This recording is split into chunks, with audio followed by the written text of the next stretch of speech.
Hier is nou waar die bote op Thesan Island.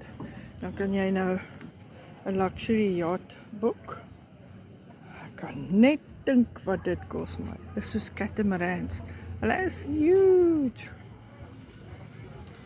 Is nou mense op pad.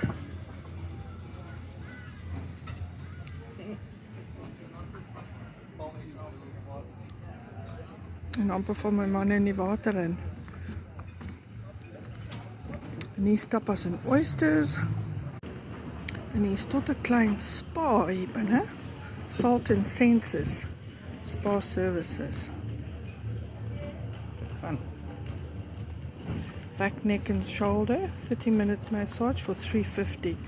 In-store only. Nou weet ek nie, hoekom sê hulle in-store only? Want of daar mense is wat al gevra het om dit hier buite te kan doen. Of dalk by hulle huise.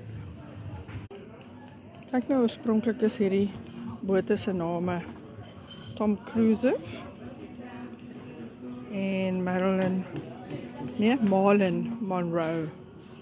Ja, dis nou deel van die Water Club.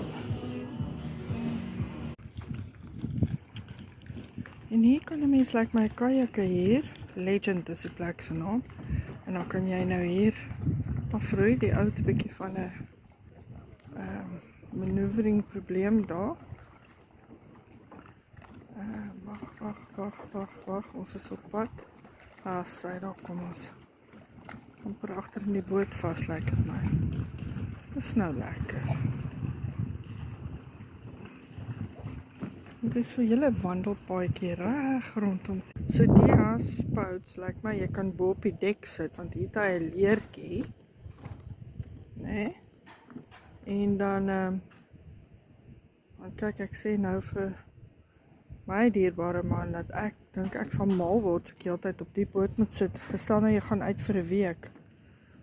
Soos wat jy nou normaalweg sou vakansie hou. Nu, ek neem aan daai voorste deel dit gelyk van buite af asof dit die slaapkamer is, maar ek glo nie, ek dink daai heel voorste deel is hier. Ek het gewonder wat se bootjies, want ek sien hierdie fancy matte hier lê. Toe sien ek, wag, hier kom 'n boot nou terug. En hier kom nou seker die dametjie wat seker maak hulle klim almal veilig af. Ja, dis 'n lang boot. En kyk hoe Hy kan park. Kyk, ja, nee, hy kan park. Hy bring hom so sideways in.